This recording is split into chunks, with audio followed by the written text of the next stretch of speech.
নবীর পরে নবী নাই, সংসদে আইন চাই, সংসদে আইন চাই, নবীর পরে নবী নাই। নারে তাকবীর, প্রিয় ভাইরা, কাফের কাফের। প্রিয় ভাইরা, আমাদের দেশের আলেমরা দেশ স্বাধীনের আগ থেকে দাবি করে আসতেছে কাদিয়ানীদেরকে রাষ্ট্রীয়ভাবে অমুসলিম ঘোষণা করা হোক। কিন্তু যারাই ক্ষমতায় যায় আমাদের ভোট নিয়ে, আমাদের রক্তের উপর পা রেখে, তারাই আমাদেরকে ধোঁকা দেয়। আনন্দে আমার মন ভরে গেছে। গতকাল বা গত পরশু খেলাফত মজলিসের একজন এমপি মাওলানা মুফতি হানজালা বিরোধী দলের আছেন, তিনি সংসদে সরাসরি স্পিকারকে বলেছে কুখ্যাত কাদিয়ানীদেরকে রাষ্ট্রীয়ভাবে অমুসলিম ঘোষণা করা হোক। মুফতি হানজালার এই দাবিটা শুধু তার না, সকল আলেমদের দাবি, সকল মুসলমানের দাবি। অতএব আমি চাই সংসদে বিরোধী দলের বাকি যারা আছে তারাও তার সাথে মুফতি হানজালার সাথে একত্রতা ঘোষণা করুক এবং তারা প্রত্যেকেই কুখ্যাত কাফের কাদিয়ানীদের রাষ্ট্রীয়ভাবে অমুসলিম ঘোষণার দাবি সংসদে উত্থাপন করুক। তারা থাকবে সংসদে, আমরা থাকবো রাজপথে। দাবি আদায় করতে সরকার বাধ্য হবে, ঠিক কিনা বলুন? দুঃখজনক, মুফতি হানজালার যে বক্তব্য দিয়েছে 14 কোটি মুসলমানের পক্ষ থেকে তিনি দায়িত্ব পালন করেছেন।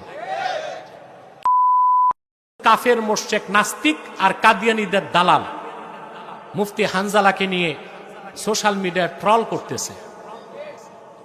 আপনারা মুফতি হানজালাকে নিয়ে সোশ্যাল মিডিয়ায় ট্রল করতেছে, আপনারা কখনো এই ট্রলে অংশগ্রহণ করবেন না, বরং যারা ট্রল করবে তাদের উপর লানত বর্ষণ করবে। মা রাফা কওমুন আকুফাহুম ইলাল্লাহি তাআলা ইয়াসআলুনাহু শাইআন ইল্লা কানা হাক্কান আলাল্লাহি আইয়াদা ফি আইদিহিম আল্লাযী সাআলু। আল্লাহর হাবিব সাল্লাল্লাহু আলাইহি ওয়াসাল্লাম ইরশাদ করেছেন, আমার উম্মতের কোন একটি দল যদি সম্মিলিতভাবে আল্লাহর কাছে হাত তুলে কিছু চায়, আল্লাহর উপর হক হয়ে যায়, তারা যা চায় আল্লাহ রাব্বুল আলামিন তাদের হাতে তাই দিয়ে দেন। খুশি আছেন? বেশি না কম? শয়তান তো ওয়াসওয়াসা দিতে পারবে না। আমি খুব বেশি সময় থাকতে পারবো না। কোরআন কারীম সূরা বাকারা থেকে 28 নম্বর আয়াত তেলাওয়াত করেছি। এই আয়াতকে কেন্দ্র করেই কিছু কথা বলবো। যারা আসতেছেন সামনে এসে ফাঁকা জায়গাগুলো পূরণ করে বসেন। ডান পাশে তোমরা যারা একটু চেপে বস, ফাঁকা জায়গা। পিছনে যারা একটু সামনে আসেন, 1-2 হাত সামনে আসেন। পিছনে যারা একদম পিছনে, ফাঁকা জায়গাগুলো রাখবেন না। আশা করা যায় আল্লাহর বান্দা আরো আসবে এবং ইনশাআল্লাহ পরিবেশ আরো সুন্দর হয়ে যাবে ইনশাআল্লাহ। সম্মানিত সুধী, কথা খেয়াল করতেছেন? এখন সূরা বাকারার 28 নম্বর আয়াত থেকে কেন আলোচনা করব? প্রশ্ন আসে না? আমি খুব গভীরভাবে লক্ষ্য করছি আমাদের পরিবার, সমাজ, রাষ্ট্র প্রতিটা অংশে পচন ধরেছে। বেনামাজির সংখ্যা বেড়ে যাচ্ছে, আনুপাতিক হারে বাড়তেছে সুদখোর ঘুষখোরের সংখ্যা, চুরি চামারি জেনা ব্যভিচার নেশা দুর্নীতি লুটপাট ব্যাপক হারে বেড়ে যাচ্ছে। এই সব কিছুর মূল কারণ হচ্ছে আখিরাতের বিশ্বাস যেরকম থাকা দরকার ওইরকম বিশ্বাস আমাদের নাই। আল্লাহর সামনে দাঁড়াতে হবে, প্রতিটি কর্মের হিসাব দিতে হবে। এই কথাগুলো আমরা স্বীকার করি, কিন্তু যেভাবে বিশ্বাস করা দরকার করছে না। আখিরাতের প্রতি উদাসীনতাই আমাদেরকে গুনাহের কাজ, পাপ কাজ, অন্যায় কাজের দিকে ধাবিত করছে। এজন্য ইমানের মৌলিক বিশ্বাসগুলোর একটি বিশ্বাস আখিরাতের বিশ্বাস। আল্লাহ আমাদেরকে আবার জিন্দা করবেন, আখিরাতে তার সামনে উপস্থিত করবেন, ভালো কাজের পুরস্কার জান্নাত দিবেন, খারাপ কাজের পুরস্কার জাহান্নাম দিবেন। ইমানের এই মৌলিক বিষয়টি আলোচনা করতেই সূরা বাকারা থেকে 28 নম্বর আয়াত তেলাওয়াত করেছি। আসুন তেলাওয়াতের মাধ্যমে আলোচনায় প্রবেশ করছি। আউযু বিল্লাহি মিনাশ শাইতানির রাজীম। বিসমিল্লাহির রাহমানির রহিম كيف تكفرون بالله وكنتم أمواتا فأحياكم ثم يميتكم ثم يحييكم ثم إليه ترجعون আল্লাহ পাক বলেন কাইফা তাকফুরুনা বিল্লাহ, কিভাবে তোমরা আল্লাহর কুদরতকে অস্বীকার করছো। কুনতুম আমওয়াতান ফাআহইয়াকুম, তোমরা ছিলে মৃত, তিনি তোমাদের জিন্দা করেছেন। সুম্মা ইউমীতুকুম, অতঃপর আবার তিনি তোমাদের মৃত্যু দিবেন। সুম্মা ইউহয়ীকুম, আবার তিনি তোমাদের জিন্দা করবেন। সুম্মা ইলাইহি তুরজাউন, অতঃপর সকলেই তোমরা সম্মিলিতভাবে মহান আল্লাহর কাছে প্রত্যাবর্তিত হবে। সুবহানাল্লাহ। আল্লাহ আমাদের জিন্দা করবেন, জোরে বলেন পারবেন? সবচেয়ে আশ্চর্যের বিষয় কি জানেন? পৃথিবীতে আল্লাহর পক্ষ থেকে যত নবী এসেছেন, প্রত্যেক নবীর প্রত্যেক উম্মতের কাফেররা আখেরাত অস্বীকার করছে, বিশ্বাস করে নেই। আখেরাতে আল্লাহ আবার জিন্দা করবেন, হিসাব নেবেন, এটা তাদের মাথায় ঢুকে নাই। আল্লাহ রাব্বুল আলামিন দৃষ্টান্ত দিয়ে বলেন, নূহ আলাইহিস সালাম যখন আখেরাতের কথা বললেন, তার কওমের লোকেরা তখন উপহাস করে বলল, আইযা মিতনা ওয়া কুন্না তুরাবান ওয়া ইযামান আইন্না লামাবউসুন, আমরা মরে যাব, মাটির সাথে মিশে যাব, হাড় হাড্ডি চূর্ণ বিচূর্ণ হয়ে যাবে, আবার আমরা পুনরুত্থিত হব, এটাও কি সম্ভব? নূহের মাথা খারাপ। নাউজুবিল্লাহ বলবেন। সকল পয়গম্বরদের উম্মতরা, অবিশ্বাসী উম্মতরা আখেরাতকে অস্বীকার করেছে, এটা তারা বুঝে উঠতে পারেনি।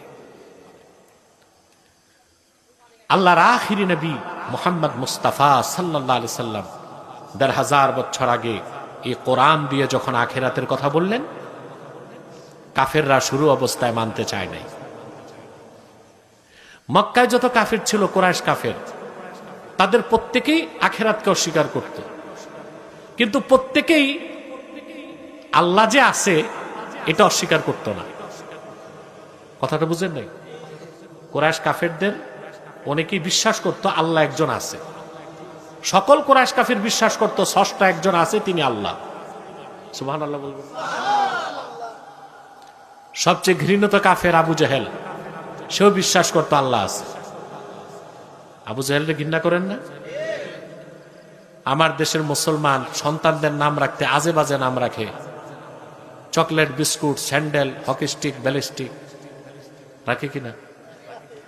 কিন্তু ভুলেও শুনছেন কোন মুসলমান ছেলের নাম রাখছে আবু জেহেল? দুইটা নাম রাখে না, ইয়াজিদের নাম আর আবু জেহেলের নাম। ঠিক না? সে আবু জেহেলও বিশ্বাস করত আল্লাহ আছে। মক্কার কুরাইশ কাফেররা বিশ্বাস করত আল্লাহ আছে, কিন্তু আল্লাহ এক এটা বিশ্বাস করত না। আমার কথার পক্ষে দলিল কোরআন শরীফে আছে। আল্লাহ রাব্বুল আলামিন বলেন, ওয়ালা ইন সাআলতাহুম মান খালাকাস সামাওয়াতি ওয়াল আরদা ওয়া সাখখারাশ শামসা ওয়াল কমারা লা ইয়াকুলুন্না আল্লাহ। আল্লাহ রাব্বুল আলামিন বলেন, হাবিব আমার মুহাম্মদ সাল্লাল্লাহু আলাইহি ওয়াসাল্লাম, যদি আপনি মক্কার কুরাইশ কাফেরদেরকে জিজ্ঞেস করেন, এই আকাশ ও জমিনকে কে সৃষ্টি করেছেন, চাঁদ এবং সূর্যকে কে নিয়ন্ত্রণ করেন, মক্কার কাফেররা নির্দ্বিধায় স্বীকার করে বলবে, আকাশ ও জমিন যিনি সৃষ্টি করেছেন, চাঁদ এবং সূর্যকে নিয়ন্ত্রণ করেন, তিনি হলেন আল্লাহ। আল্লাহকে বিশ্বাস করত? কথা বলে করত। আরো আশ্চর্য হবেন, মক্কার অনেক কুরাইশ কাফের, এমনকি আবু জেহেল নিজেও জানতো মুহাম্মদ সাল্লাল্লাহু আলাইহি সাল্লাম মহাসত্য নবী। এই তথ্যটা নেন, হাদিস থেকে বলছি। কাবা ঘরের কাছে একদিন আবু জেহেল দাঁড়ায় আছে। মক্কায় কুরাইশ কাফেরদের মধ্যে এক বুদ্ধিজীবী ছিল। বুদ্ধিজীবী ছিলেন, বুদ্ধি বেচে বেচে চলে, ঠিক কিনা? মানে যার আর কোনো ব্যবসা নাই, বুদ্ধি দিয়া চলে। তো মক্কায় সেই যুগে আবু জেহেলের সময়ের বুদ্ধিজীবী ছিল আখনাস বিন শরীক, কি না? সে একদিন আবু জেহেলকে একা পাইছে, বলে, আবু জেহেল, তুমি তো রাসূলুল্লাহ সাল্লাল্লাহু আলাইহি ওয়াসাল্লামকে বাল্যকাল থেকে দেখতেছো, একটা প্রশ্ন করে উত্তর দিবা? বলে, কি প্রশ্ন বলো? আখনাস বিন শরীক বলল, মুহাম্মদ সাল্লাল্লাহু আলাইহি ওয়াসাল্লাম সম্পর্কে তোমার ধারণাটা কি আমার একটু চুপচাপ বলো তো।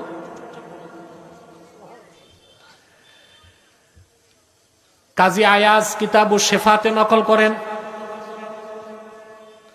আবু জেহেল ডানে বামে তাকায় দেখে কেউ নাই।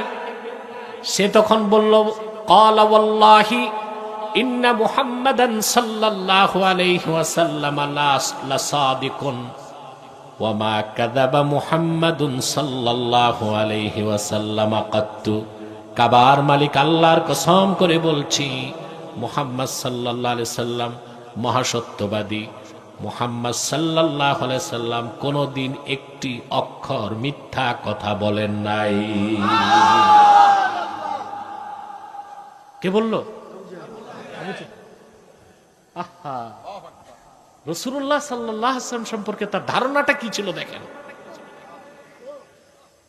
কিন্তু কলেমা পড়ে নাই, রাসূলুল্লাহর দ্বীনকে স্বীকার করে নাই। আমি বলতে চাইলাম, এই আবু জেহেল সহ কুরাইশ কাফেররা আল্লাহকেও বিশ্বাস করত, আল্লাহ এক এটা বিশ্বাস করত না। ওদের মনে মনে বিশ্বাস ছিল মুহাম্মদ সাল্লাল্লাহু আলাইহি সাল্লাম মহাসত্য নবী, স্বীকার করত না। কিন্তু কুরাইশ কাফেরদের একজনে এমন ছিল না যে আখিরাতকে বিশ্বাস করত। ওরা বলল যে না, সব মানা যায়, আখিরাতে আল্লাহ আবার জিন্দা করবেন তা কি সম্ভব? এটা মানা যায় না। কোরআনে কারীম আল্লাহ তাআলা কুরাইশ কাফেরদের প্রসঙ্গে বলে, ওরা বলল, ইন হিয়া ইল্লা হায়াতুনাদ দুনিয়া নামুতু ওয়া নাহইয়া ওয়া মা ইউহলিকুনা ইল্লাদ দাহর। দুনিয়ার জীবনটাই তো একটাই জীবন, বলেন নাউজুবিল্লাহ। জীবন একটাই না, আখিরাতের জীবন আছে? কাফেরদের সেই কথা, জীবন একটাই। এটা এখন আধুনিক কর্পোরেট ব্যবসায়ীরা পণ্য অ্যাডভার্টাইজ করতে যে এটা বলে, জীবন একটাই, উপভোগ করুন। শুনতে শোনা যায় অ্যাডভার্টাইজ, কিন্তু অ্যাডভার্টাইজের ফাঁকে আছে কুফুরি কথা। ঠিকটা তো ঠিক মতো কইলেন না? শুনতে অ্যাডভার্টাইজ, ভিতরে কি? জীবন একটাই, উপভোগ করে নিন। এটা নাস্তিকদের কথা, মুসলমানের কথা। দুনিয়ার জীবন একটা, আখিরাতের জীবন অশেষ। সুবহানাল্লাহ। কাফেররা বলল, নামুতু ওয়া নাহইয়া, আমরা পৃথিবীতে মরি এবং বাঁচি, ওয়া মা ইউহলিকুনা ইল্লাদ দাহর, যুগ বা সময় আমাদেরকে ধ্বংস করে। বলে নাউজুবিল্লাহ। আমার ভাইয়েরা, কাফেররা যখন আখিরাতকে অস্বীকার করলো, পরকালকে অস্বীকার করলো, আবার আল্লাহ কেমন করে হাসর ময়দানে জিন্দা করবেন তারা প্রশ্ন করলো, তখন আল্লাহ সূরা বাকারায় 28 নম্বর আয়াত নাজিল করে দিলেন। বলেন সুবহানাল্লাহ। আল্লাহ অকাট্য দলিল দিয়ে বললেন, কাইফা তাকফুরুনা বিল্লাহি ওয়া কুনতুম আমওয়াতান ফাআহইয়াকুম সুম্মা ইউমীতুকুম সুম্মা ইউহয়ীকুম সুম্মা ইলাইহি তুরজাউন। অবিশ্বাসীরা, মূর্খরা, নির্বোধরা কিভাবে আল্লাহর কুদরতকে অস্বীকার করো? কুনতুম আমওয়াতান ফাআহইয়াকুম, তোমরা তো ছিলেই মৃত, আল্লাহ তোমাদের জিন্দা করেছেন। আবার তিনি মৃত্যু দিবেন, আবার জিন্দা করবেন। মৃতকে যিনি জিন্দা করলেন, আবার তিনি মৃত্যু দিয়া তিনি জিন্দা করতে পারেন কিনা? সম্ভব? সুবহানাল্লাহ। আমার ভাইয়ের, আল্লাহ রাব্বুল আলামিন আল্লাহ তাআলা কিভাবে আবার সৃষ্টি করবেন, কবর থেকে জিন্দা করবেন, আল্লাহ তাআলা অন্যত্র বলেন, লা উকসিমু বিয়াউমিল কিয়ামাতি ওয়া লা উকসিমু বিন নাফসিল লাওয়ামা আয়াহসাবুল ইনসানু আল্লান নাজমা'a 'ইযামা بلى قادرين على أن نسوي بنانه আল্লাহ রাব্বুল আলামিন বলেন, আমি শপথ করছি কিয়ামতের, শপথ করছি নফসে লাওয়ামার। মানুষ ধারণা করছে মৃত্যুর পরে তার হাড় হাড্ডিগুলো মাটির সাথে মিশে যাবার পর দ্বিতীয়বার সৃষ্টি করার আগে আমি হাড় হাড্ডি জমা করতে পারবো না। নাউজুবিল্লাহ বলেন। আল্লাহ পাক বলেন, বালা কাদিরিনা আলা আন নুসাউইয়া বানানা, আমি শুধু হাড় হাড্ডি জমাই করব না, কবর থেকে সবার হাড় হাড্ডিগুলো জমা করে একত্রিত করব, এমনকি মানুষের আঙ্গুলের অগ্রভাগগুলোকেও সমান করে দিব। সুবহানাল্লাহ বলবেন। নাক কানের কথা আসলো না, এখানে খুব ডিস্টার্ব বাচ্চাদের। এখানে কোনো স্বেচ্ছাসেবক নাই? যাও না, দাঁড়াও না দিয়ে একজন।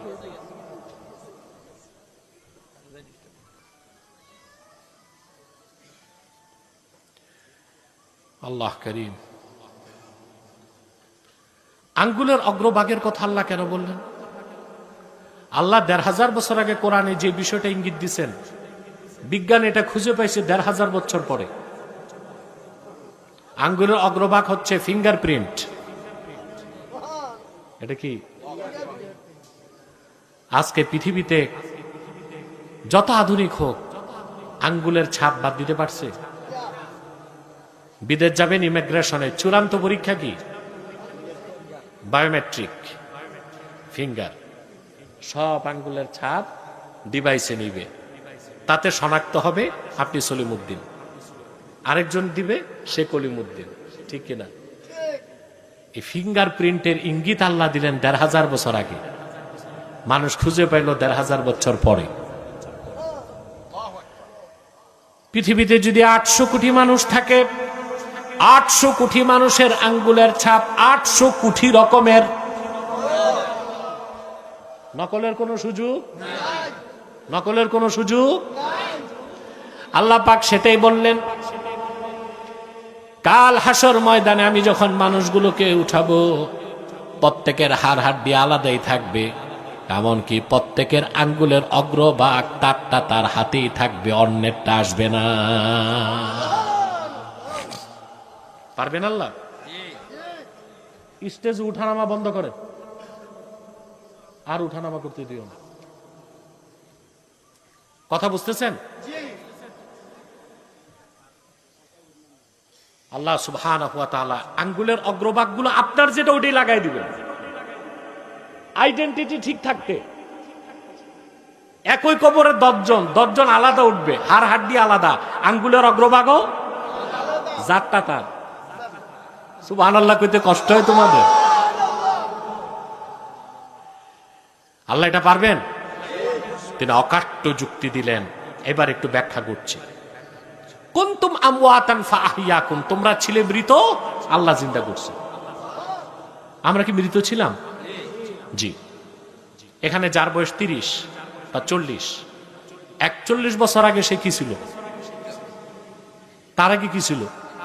কিছুই না। এই কিছুই না থেকে কে বানালেন? আল্লাহ রাব্বুল আলামিন বলেন, হাল আতা আলাল ইনসানি হিনুম মিনাদ দাহরি লাম ইয়াকুন শাইআম মাযকুরা। ইন্না খালাকনাল ইনসানা মিন নুতফাতিন আমশাজ নাবতালিহি ফাজআলনাহু সামিআম বাসীরা। আল্লাহ রাব্বুল আলামিন বলেন, মানুষের জীবনে কি এমন একটা মুহূর্ত আসে নাই যখন মানুষটা কিছুই ছিল না? সেই কিছুই না থেকে আমি মানুষটাকে তৈরি করেছি তার পিতার এবং মাতার বীর্যের মিশ্রণ থেকে। বলেন সুবহানাল্লাহ।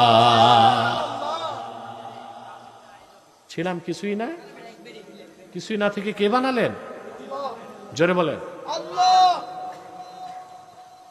ছিলাম কিছুই না, কিছুই না থেকে কে বানালেন? হঠাৎ বানাইছেন? মৃত, মৃত থেকে জীবিত করছেন। সুবহানাল্লাহ। এক ফোঁটা বীর্যের আকারে ছিলাম, ওটা মৃত না জীবিত? কথা বলেন।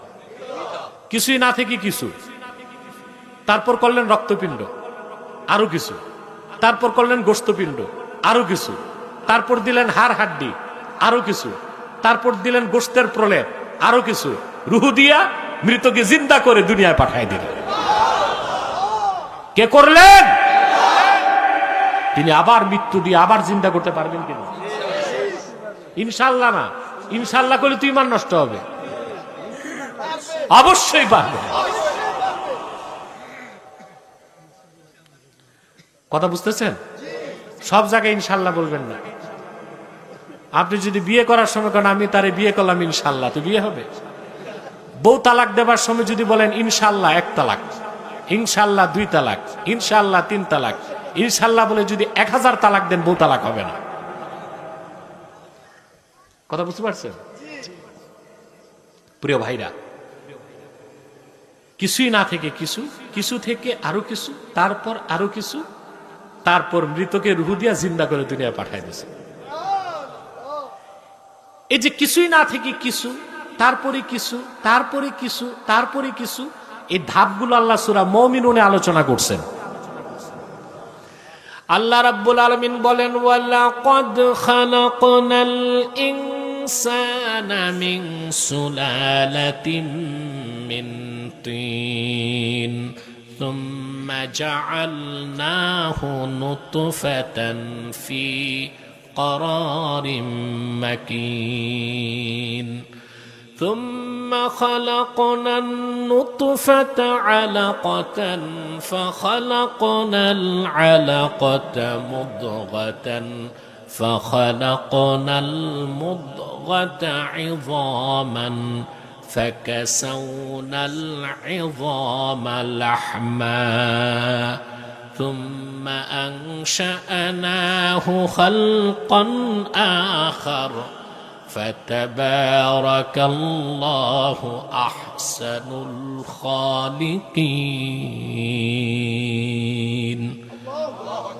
আল্লাহ রাব্বুল আলামিন বলেন, ওয়ালাকাদ খালাকনাল ইনসানা মিন সুলালাতিন মিন তিন, আমি মানুষকে সৃষ্টি করেছি ভিজা মাটির নির্যাস থেকে। আরবিতে তিন অর্থ আর্দ্র মাটি, আর্দ্র ভিজা মাটি। আল্লাহ বলেন ভিজা মাটির নির্যাস থেকে মানুষকে তৈরি করছি। 1 ফোঁটা বীর্যের আকারে আমি তাকে তার মায়ের সুরক্ষিত রহমে স্থাপন করছি। সুবহানাল্লাহ। আপনি যখন 1 ফোঁটা ছিলেন মায়ের পেটে, জীবিত ছিলেন না মৃত? সুবহানাল্লাহ কইবেন না? আল্লাহ রাব্বুল আলামিন বলেন, সুম্মা খালাকনান নুতফাতা আলাকা, অতঃপর এই বীর্যকে আমি পরিণত করলাম রক্তপিণ্ডে, রক্তপিণ্ডকে পরিণত করলাম গোশতপিণ্ডে, গোশতপিণ্ডকে পরিণত করলাম হাড় হাড্ডিতে, হাড় হাড্ডির উপর মসৃণ কোমল রেশমের মতো কোমল সুন্দর গোশতের পোশাক লাগাই দিলাম। সুবহানাল্লাহ। তৈরি করলেন কই? অন্ধকার পেটে। কতগুলো পর্দা দেখেন? মূল পর্দা 3টা, কয়টা? ভাগ করলে পাওয়া যায় 7টা পর্দা। 7টা পর্দার ভিতরে অন্ধকার সুরক্ষিত আধারে মানুষটা তিনি তৈরি করলেন। পৃথিবীতে আসলো, কোনো খুঁত নাই। এই পৃথিবীতে ইন্ডাস্ট্রি, ফ্যাক্টরিতে আলো বাতাস লাগে? কয় না। শুধু লাগে না, প্রচুর লাগে। আলো ছাড়া, কারেন্ট ছাড়া ইন্ডাস্ট্রি চলে? সবচেয়ে বেশি লাগে পোশাক শিল্পে, টেক্সটাইলে, গার্মেন্টসে, তাঁত শিল্পে প্রচুর আলো লাগে, সুতা টুতার কাজ, ঠিক না? এত আলো, এত বাতাস, এত সায়েন্টিফিক ইনস্ট্রুমেন্ট, এত মানুষ, GM, AGM, DGM, MD, director, chairman, শ্রমিক, মাল যখন বের হয়ে আসে দেখা গেল তাতে খুঁত আছে, এটা বিদেশ যাবে? ডিসকোয়ালিফাইড। এটার জায়গা হবে গুলিস্তান, ফুটপাতে। গরিব বাঙালির কপালে এই খুঁতওয়ালাটাই জুটবে। বিদেশ এটা? আপনি কি একবার চিন্তা করেছেন কিছুই না থেকে আল্লাহ রাব্বুল আলামিন যে মানুষটাকে ধাপে ধাপে ক্রমে ক্রমে সৃষ্টি করলেন, সে মানুষটা জীবিত হয়ে দুনিয়ায় যখন আসলো, তার মধ্যে কোনো ছিদ্র নাই, কোনো খুঁত নাই, কোনো অসংলগ্নতা নাই, কোনো অসামঞ্জস্যতা নাই। সুবহানাল্লাহ বলেন। কিভাবে এটা সম্ভব? বিজ্ঞানের কাছে জবাব নাই, ইসলামে জবাব আছে। আমি বলবো বিজ্ঞান এখনো খুঁজে পায় নাই। বিজ্ঞান যেটা খুঁজে পায় না ওইটাকে বলে নাই, কথা বলে না। তো সবকিছু তো খুঁজে পাওয়া যায় না যন্ত্র দিয়া, পাওয়া যায়? জবাবটা হাদিস থেকে পাওয়া যায়। সহিহ বুখারীর হাদিস, মুআজ্জাম তাবারানী তো এসেছে। আল্লাহর হাবিব সাল্লাল্লাহু আলাইহি ওয়াসাল্লামের ইরশাদ করেছেন, পিতার বীর্যের প্রথম ফোঁটা মায়ের পেটে প্রবেশ করার সঙ্গে সঙ্গেই আল্লাহ তাআলা মানুষটাকে তৈরি করার জন্য একজন ফেরেশতা মায়ের পেটে পাঠায় দেন। এটা কারিগর, এটা কি স্রষ্টা? তো আল্লাহ, আল্লাহ একজন কারিগর পাঠায়। মানুষের অস্তিত্ব তখন এক ফোঁটা বীর্য। মায়ের পেট থেকে ফেরেশতা আল্লাহকে প্রশ্ন করে, মাবুদ, রাব, এটা কি ফোটাই থাকবে না বের করে দিব? আল্লাহ বলেন, না, এটা থাকুক। আল্লাহর হুকুমে এটা গোশতপিণ্ড হয়, রক্তপিণ্ড। ফেরেশতা বলে, আল্লাহ, থাকবে না বের করে দিব? আল্লাহ বলেন, থাকবে। এটা হয়ে যায় গোশতপিণ্ড। ফালাম্মা আরাদাল্লাহু আন ইয়াকযিয়া খালকাহ, তারপর ফেরেশতা জিজ্ঞেস করে, মুখাল্লাকাতুন আও গায়রু মুখাল্লাকা, আয় আল্লাহ, এটা কি পুরা মানুষের সুরত ধারণ করবে না অপরিপূর্ণ হিসেবে, রক্ত হিসেবে ভেঙ্গে যাবে? আল্লাহু আকবার। অকাল গর্ভপাত হয় না? একবার যদি রক্ত ভাঙ্গে আর এটারে ঠেকানোর কোন বুদ্ধিজীবী, ডাক্তার, কবিরাজ আছে? সব কার হুকুম? আল্লাহ বলেন মুখাল্লাকা, এটা পুরা সুরত নিবে, মানুষ হবে, দুনিয়ায় যাবে। ফালাম্মা আরাদাল্লাহু আন ইয়াকযিয়া খালকাহ, আল্লাহ তাআলা যখন মানুষটাকে পূর্ণ সৃষ্টি হিসেবে দুনিয়ায় পাঠাতে চান, ফেরেশতা জিজ্ঞেস করেন, যাকারুন আম উনসা, আয় আল্লাহ, এটা পুরুষ হবে না নারী হবে? আল্লাহ বলেন পুরুষ হবে। মায়ের পেটের সন্তান ছেলে হয়ে যায়। আল্লাহ বলেন নারী হবে, সন্তানটা মেয়ে হয়ে যায়। বলেন সুবহানাল্লাহ। ছেলে কেন হয়, মেয়ে কেন হয়? বিজ্ঞান একটা জবাব দিছে। বিজ্ঞানের জবাবটা অস্পষ্ট, অপরিপূর্ণ। ইসলামের জবাবটা স্পষ্ট, পরিপূর্ণ। আগে বিজ্ঞানেরটা শুনি। আপনারা গ্রামগঞ্জের মানুষ, কঠিন কথা তো বুঝবেন না, এও তো এক সমস্যা। কথা বলেন, এটা একটা সমস্যা না? তাও বলতেছি আমি, যেহেতু আপনার ধৈর্য ধরে বসছে। এই ছোটটাই থাক, নিচে দিয়ে রাখ, বাস বাস। কথা শুনতেছেন? বিজ্ঞান বলে পিতার বীর্যে থাকে সেক্স ক্রোমোজোম, বুঝলেন? দেহকোষে সেক্স ক্রোমোজোম থাকে। ক্রোমোজোমের মধ্যে সেক্স ক্রোমোজোম থাকে 23 জোড়া। মহিলার যে ওভাম, বুঝলেন, একটা শুক্রাণু আর একটা ডিম্বাণু, সেখানেও সেক্স ক্রোমোজোম থাকে 23 জোড়া। 22 জোড়া হচ্ছে অটোজোম, 1 জোড়া হচ্ছে সেক্স ক্রোমোজোম। পিতার সেক্স ক্রোমোজোম হচ্ছে এক্স ওয়াই, মায়ের সেক্স ক্রোমোজোম হচ্ছে ডবল এক্স। তো বিজ্ঞান বলে পিতার এক্স ওয়াই থেকে যখন ওয়াই আসে, মায়ের ডবল এক্স থেকে এক্স আসে, এই দুইটা মিললে ছেলে হয়। আর যদি পিতার এক্স ওয়াই থেকে এক্স আসে, মায়ের ডবল এক্স থেকে এক্স আসে, দুই এক্স মিললে মেয়ে হয়। এরপরে বিজ্ঞান আর বলতে পারে না, জোড়া কে লাগে এটা জানে না। এটার জবাব পাওয়া যায় হাদিস শরীফে। আল্লাহ তাআলা সন্তান প্রথম দিন যেই দিন বীর্যের ফোঁটা ছিল, সেই দিন যে ফেরেশতা পাঠিয়ে দিয়েছেন, ফেরেশতা যখন আল্লাহর কাছে জিজ্ঞেস করেন আল্লাহ ছেলে হবে না মেয়ে হবে, আল্লাহ যখন বলেন ছেলে হবে, তখন ফেরেশতা পিতার এক্স ওয়াই থেকে ওয়াই নেয়, মায়ের ডবল এক্স থেকে এক্স নিয়ে জোড়া লাগায় দিলে ছেলে হয়ে যায়। আল্লাহ যদি বলেন মেয়ে হবে, ফেরেশতা পিতার এক্স ওয়াই থেকে এক্স নেয়, মায়ের ডবল এক্স থেকে এক্স নেয়, দুই এক্স জোড়া লাগায় দিলে মেয়ে হয়ে যায়। ছেলে হবে না মেয়ে হবে, হুকুম কার? ভূমিকা কার? হুকুম কার? কারিগরি করে ফেরেশতা। ভূমিকা কার? পিতার না মাতার? পিতা। মাকে তো চালানি দেওয়া হয় নাই, ছেলে হবে না মেয়ে হবে, চালানটা কার কাছে? পিতার কাছে। এক্স ওয়াই কার কাছে? পিতার কাছে। মায়ের কাছে শুধু ডবল এক্স। তাহলে বারবার যদি কোনো মহিলা মেয়ে জন্ম দেয়, তাকে কি কটাক্ষ করা যায়?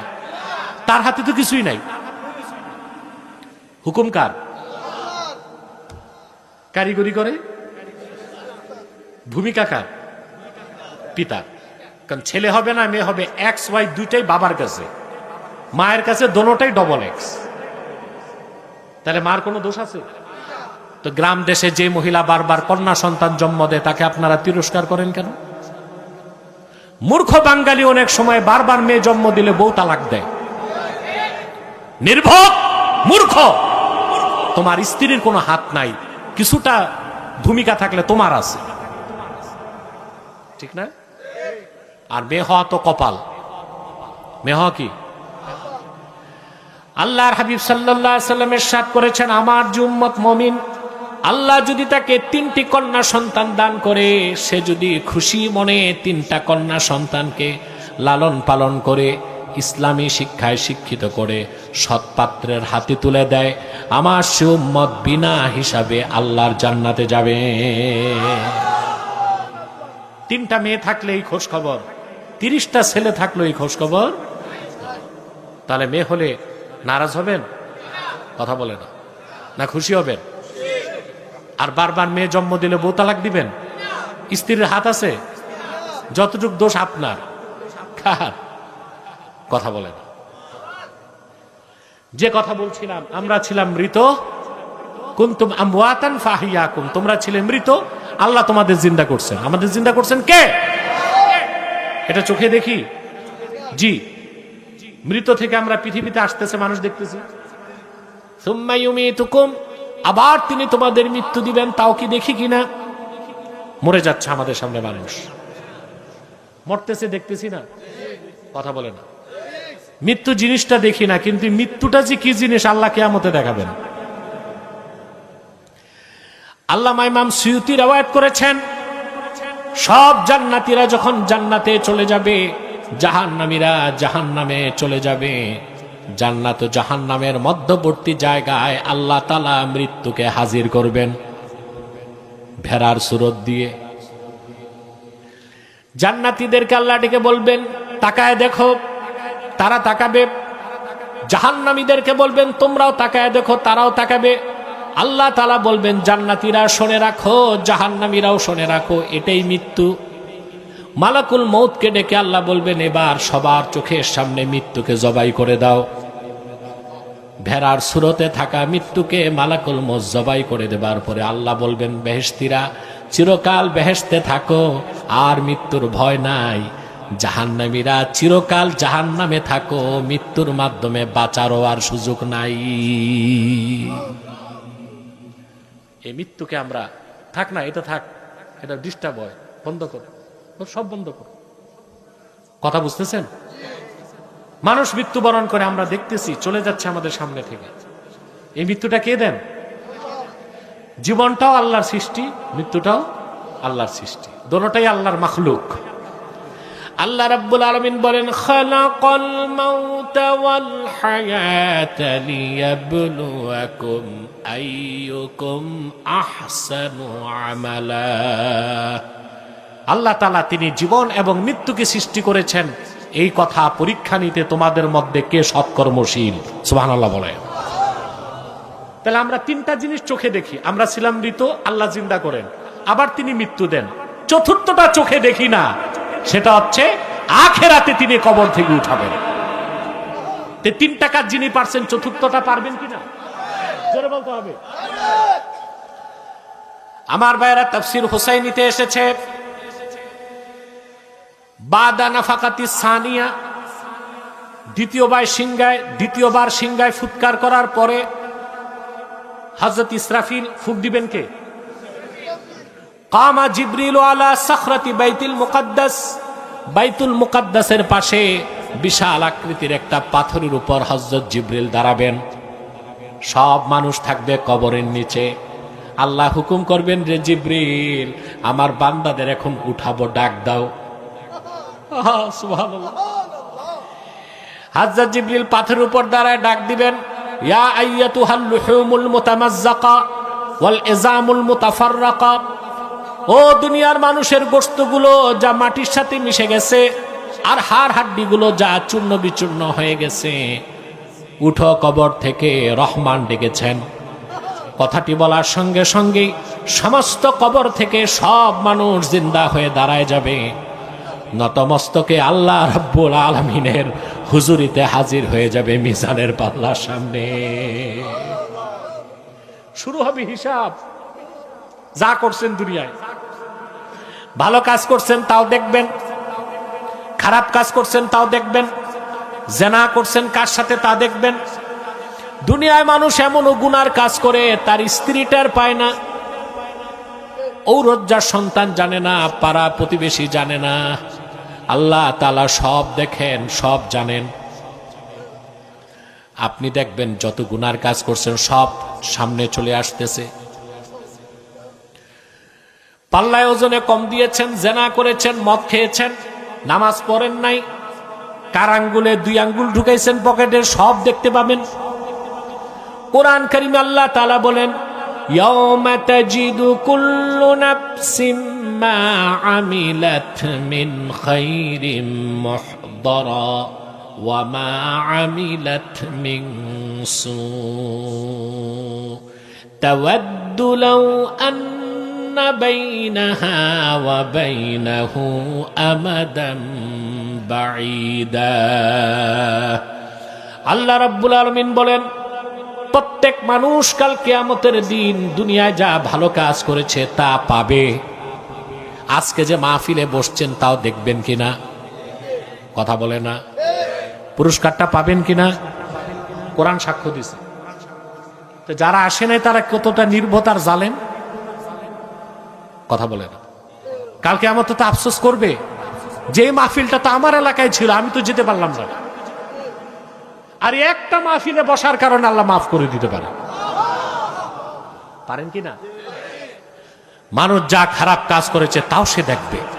যখন তার সামনে গুনাহগুলো দেখানো হবে, লজ্জায় সে বলবে, তাওয়াদ্দু লাউ আন্না বাইনাহা ওয়া বাইনাহু আমাদান বাঈদা। আহা, যদি গুনাহগুলো আর আমার মাঝখানে একটা দূরত্ব হয়ে যেত। কোনো লাভ হবে না। বলা হবে তাকে, وَلَقَدْ كُنْتَ فِي غَفْلَةٍ مِّنْ هَذَا فَكَشَفْنَا عَنْكَ غِطَاءَكَ فَبَصَرُكَ الْيَوْمَ حَدِيدٌ وَلَقَدْ كُنْتَ فِي غَفْلَةٍ مِّنْ هَذَا। বান্দা, এই কিয়ামতের দিনটা থেকেই তুমি গাফেল ছিলা। আল্লাহর সামনে দাঁড়াতে হবে, মিজানের পাল্লায় হিসাব দিতে হবে। তা তুমি বিশ্বাস করো নাই। আজ আমি চোখের পর্দা তোমার সরায় দিলাম, তাকাও। তাকায় বান্দা দেখবে, একদিকে জাহান্নাম দেখা যায়, পুলসিরাত দেখা যায়, গুনাহের শাস্তিগুলো সে অনুভব করতে থাকবে। ভয়তে তার চোখের পাতাটাও নড়বে না, লোহার মতো শক্ত হয়ে যাও। সেদিনটা ভয় করেন? আল্লাহ জিন্দা করবেন? তাহলে হিসাবের দিনটা হিসাব করে চলতে হবে কিনা মনে রাখবেন মুসলমান, আল্লাহর ওলি হতে দিন রাত ইবাদত করতে হয় না। ঈমান আনার পরে হিসাবের দিনটা হিসাব করে চলবেন, আল্লাহর ওলি হয়ে যাবেন। হিসাবের দিনটা হিসাব করে চলবেন। হিসাবের দিনটা বিশ্বাস করেন? আল্লাহ রাব্বুল আলামিন বলেন, ইয়া আইয়ুহাল্লাযীনা আমানু তাকুল্লাহা ওয়াল তানজুর নাফসুম মা কদ্দামাত লিগাদিন ওয়াত্তাকুল্লাহ। ঈমানদারগণ, আল্লাহকে ভয় করো, আর প্রত্যেকটা নফস যেন চিন্তা করে সে আগামীকালের জন্য কি পাঠিয়েছে। আগামীকাল মানে শুক্রবার। আমি কি কবরস্থানে আছি? তোমরা কথা বুঝো না তো জব দাও না কেন? সব দিক দিয়ে যদি মরা থাকো তোমরা, তো আমি চলি কেমনে? আগামীকাল মানে শুক্রবার, কিয়ামতের দিন। আল্লাহ বলছেন, ওয়াল তানজুর নাফসুম মা কদ্দামাত লিগাদ। আগামীকালের জন্য সে কি পাঠিয়েছে প্রত্যেকটা নফস যেন তা চিন্তা করে। মানে হিসাবের দিনটা হিসাব করে চলবে। হিসাবের দিনটা কাল কিয়ামতে হিসাবের দিনটা হিসাব করে যারা চলে তারা কি নামাজ কাজা করতে পারে? নামাজ ছাড়তে পারে? জেনা করতে পারে? চুরি করতে পারে? সুদ খেতে পারে? ঘুষ খেতে পারে? শরাব খেতে পারে? পরের সম্পদ মারতে পারে? পাল্লায় ওজনে কম দিতে পারে? বিচারে বসলে দুই দিক থেকে আকিস বিড়ির প্যাকেট নিতে পারে? এগুলো গ্রামে বেশি চলে। বিচার আচারে দেখা যায় মাতব্বর সাহেব দুই দিক থেকে আকিস বিড়ির প্যাকেট নিয়েছে। যেদিক প্যাকেটের সংখ্যা বেশি রায় ওই দিকে যায়। আছে না? খোঁজ নিয়ে দেখা যায় দাড়িও আছে, নামাজও পড়ে, রোজাও রাখে, টুপির উপর রুমালও আছে, কিন্তু এই আকাম কুকাম করে। এগুলো করবেন? হিসাবের দিনটা মনে রাখবেন। তাহলে কয়েকটা নেক আমলের ওয়াদা করুন, গুনার কাজ ছাড়ার ওয়াদা করুন। বলুন, ইয়া আল্লাহ, আমি ওয়াদা করছি 5 ওয়াক্ত নামাজ জামাতের সাথে আদায় করব। যদি শয়তানের প্ররোচনায় নামাজ ছুটে যায়, তাৎক্ষণিক তওবা করে কাজা হিসেবে নামাজ পড়ব। ইয়া আল্লাহ, সুদ খাবো না, সুদ দিব না, সুদখোরের সাথে সম্পর্ক রাখবো না। ইয়া আল্লাহ, ঘুষ খাবো না, ঘুষ দিব না, ঘুষখোরের সাথে সম্পর্ক রাখবো না। কামিয়াব হয়ে যাবেন আপনি। হিসাবের দিনটা শুধু মনে রাখবেন। পারবেন তো ইনশাআল্লাহ? সাদাকাল্লাহুল আযীম ওয়া সাদাকা রাসূলুহুন নবিয়ুল কারীম ওয়া নাহনু আলা যালিকা মিনাশ শাহিদিন ওয়াশ শাকিরিন ওয়ালহামদুলিল্লাহি রাব্বিল আলামিন। আমি বহু কথা বলে ফেলেছি, আর কষ্ট দিচ্ছি না আপনাদেরকে। আপনারাও একেবারে অস্পারাগায়ের মানুষ, বেশি রাতও জাগেন না। শুনছি সারা রাত মাহফিল, আল্লাহ ভালো জানেন আপনাদের কতজনের ধৈর্য থাকবে। তবে কিছু মানুষ আছে ওয়াজ শুনতে আসে না, বিরিয়ানি খেতে আসে। ওটা আসবে ফজরের সময়, অজু ছাড়া আসবে, এক ওয়াক্ত নামাজও পড়ে না। বামে আসো, বাম পাশে চলে আসো। ওগুলো কি শ্রোতা? কথা বলেন। আরে ভাই, খেতে যখন ফসল হয় আগাছা থাকে না? তা আগাছা কেউ ফসলে ধরে? ওগুলো আগাছা পরগাছা, ওগুলো গণনায় আনবেন না। বুঝতে পারছেন? আমি বিদায় লগ্নে কয়েকটা কথা বলে উঠে যাচ্ছি। পরবর্তী আলোচক রেডি করেন, স্টেজে রাখেন। আছে আপনি? আচ্ছা আচ্ছা, আমি আর কষ্ট দিচ্ছি না আপনাদেরকে। আপনারা এখানে বিভিন্ন দলমতের লোক আছেন, আছেন না? জোরে বলতে হবে। এই কই যাচ্ছ তুমি? এই ছেলে, বামে থাকো, এখানে বসো। আপনারা বিভিন্ন দলমতের লোক আছেন এখানে, আছেন না? কেউ বিএনপি, কেউ জামাত, কেউ এনসিপি, আওয়ামী লীগও তো আছে। কেউ যদি বলেন আওয়ামী লীগ নেই, এটা মিথ্যা কথা। আছে। তা আমার কথা, দলীয় কেউ কওমি, কেউ আলিয়া, বহু রঙের লোক আছে। আমার কথা ভাই, মতভেদ আছে থাক, মৌলিক স্বার্থে আমরা এক থাকব, তিনটা স্বার্থে আমরা এক হয়ে যাব। ইসলামের সুমহান স্বার্থ রক্ষায় আমরা ঐক্যবদ্ধ হয়ে যাব। পারবো? মুসলমানদের মৌলিক দাবিগুলো আদায়ে আমরা এক হয়ে যাব। পারবো? এটা ঘুরায় দাও ওইদিকে, হ্যাঁ ওইদিকে। পারবো? মাইকটা পিছনে পিছনে। তিন, বাংলাদেশের স্বাধীনতা রক্ষায় আমরা এক হয়ে যাব। পারবো তো? আমাদের এই তিনটি স্বার্থের বিরুদ্ধে বাস কাজ করতেছে বাংলাদেশে তিনটি অমুসলিম সম্প্রদায়। এর মধ্যে সবচেয়ে জঘন্য আর নিকৃষ্ট হচ্ছে কুখ্যাত কাদিয়ানী সম্প্রদায়। নিঃসন্দেহে তারা কাফের এবং অমুসলিম। তাদেরকে যারা কাফের বলবে না তারাও কাফের, ঠিক কিনা? কারণ তারা আল্লাহর আখিরি নবী মুহাম্মদ সাল্লাল্লাহু আলাইহি সাল্লামকে আল্লাহর শেষ নবী হিসেবে বিশ্বাস করে না। সেজন্য তারা কি? তাদেরকে যারা কাফের বলবে না তারা কি? মানুষকে ধোঁকা দিতে তারা মুসলমানদের মতো দাড়ি রাখে, টুপি লাগায়, নাম রাখে। তাই বলে কি তারা মুসলমান হবে? নাম রাখলেই কেউ যদি মুসলমান হতে পারত, দাড়ি রাখলেই কেউ যদি মুসলমান হতে পারত, তো রবীন্দ্রনাথ ঠাকুরের চেয়ে বড় মুসলমান কে হইতো? সে কি মুসলিম ছিল না অমুসলিম? টুপি লাগালে মুসলমান হওয়া যায়? দিল্লি পার্লামেন্টে হিন্দু এমপিরাও তো টুপি লাগায়, মুসলিম হবে?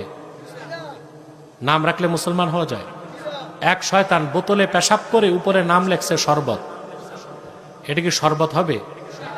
তদ্রুপ কাদিয়ানীরা কাফের। আব্দুল আউয়াল, আব্দুল সামাদ, মোবাশ্বের আলী, কবির চৌধুরী, শাহরিয়ার কবির, তারপরে নিঝুম মজুমদার, এসব নাম রাখার দ্বারা তারা মুসলমান হতে পারে না। আমার ভাইয়েরা, আমার বন্ধুরা, আমার আল্লাহ ও নূর নবীজি আমার মুহাম্মদ মুস্তাফা সাল্লাল্লাহু আলাইহি সাল্লামের ইসলাম ও কোরআনের হাজার হাজার হাজার বছর পরে বর্তমান ভারতের কুখ্যাত পাঞ্জাবের কুখ্যাত গুরুদাসপুরের কুখ্যাত কাদিয়ানে ইংরেজ আমলে এক শয়তান নিজেকে নবী দাবি করছে। চিল্লায় বলেন নওয়াজুবিল্লাহ। শয়তানটার নাম রেখেছিল তার বাপ মির্জা গোলাম আহমদ কাদিয়ানী। সাবধান, তাকে গোলাম আহমদ বলা যাবে না, কারণ গোলাম আহমদ অর্থ আহমদ এর গোলাম। কোন কাফের কোনদিনও গোলাম আহমদ এর গোলাম হতে পারে না। আর কাদিয়ানের কাজ্জাব ছিল শেষ দরজার কুখ্যাত কাফের, সে গোলাম আহমদ এর গোলাম ছিল না, সে ছিল কুখ্যাত শয়তানের কুখ্যাত গোলাম। কাদিয়ানের কাজ্জাব, মিথ্যানবতের দাবিদার, ইংরেজদের পা চাটা গোলাম মির্জা গোলাম শয়তান কাদিয়ানের উপর গজব এসেছে 1908 সালে। যখন গজব এসেছে, কাদিয়ানের কাজ্জাব, মিথ্যানবতের দাবিদার, ইংরেজদের পা চাটা গোলাম মির্জা গোলাম শয়তান কাদিয়ানী 1908 সালে ধ্বংস হয়ে কুখ্যাত জাহান্নামের কুখ্যাত কুকুরে পরিণত হয়েছে। তার অনুসারীরাও ধ্বংস হয়েছে। বর্তমানে কিছু কাদিয়ানী বাংলাদেশে আছে। নাম পরিবর্তন করে করে তারা মিথ্যা পরিচয় দেয়। কখনো নিজেদের পরিচয় দেয় আহমদি জামাত, কখনো বলে আহমদিয়া জামাত, কখনো বলে আহমদি সম্প্রদায়, কখনো বলে আহমদিয়া সম্প্রদায়, কখনো বলে আহমদি মুসলিম জামাত, কখনো বলে আহমদিয়া মুসলিম জামাত। সাবধান, যত কাদিয়ানি ছিল আছে থাকবে, তারা কেউ আহমদি জামাত নয়, আহমদিয়া জামাত নয়, আহমদি সম্প্রদায় নয়, আহমদিয়া সম্প্রদায় নয়, আহমদি মুসলিম জামাত নয়, আহমদিয়া মুসলিম জামাত নয়, তারা শয়তানি জামাত, কুখ্যাত জাহান্নামের কুখ্যাত কুকুরের দল। আমাদের সকল দলের একটাই দাবি, অনতিবিলম্বে স্বাধীন বাংলায় শয়তান কাদিয়ানীদেরকে রাষ্ট্রীয়ভাবে অমুসলিম ঘোষণা করতেই হবে, করতেই হবে, করতেই হবে। এই দাবি আদায় যদি জানমাল দিতে হয়, কারা কারা প্রস্তুত আছেন হাত তুলে দেখেন। সংসদে আইন চাই, নবীর পরে নবী নাই, সংসদে আইন চাই, নবীর পরে নবী নাই, সংসদে আইন চাই, সংসদে আইন চাই, নবীর পরে নবী নাই। নারে তাকবীর, প্রিয় ভাইরা, কাফের কাফের।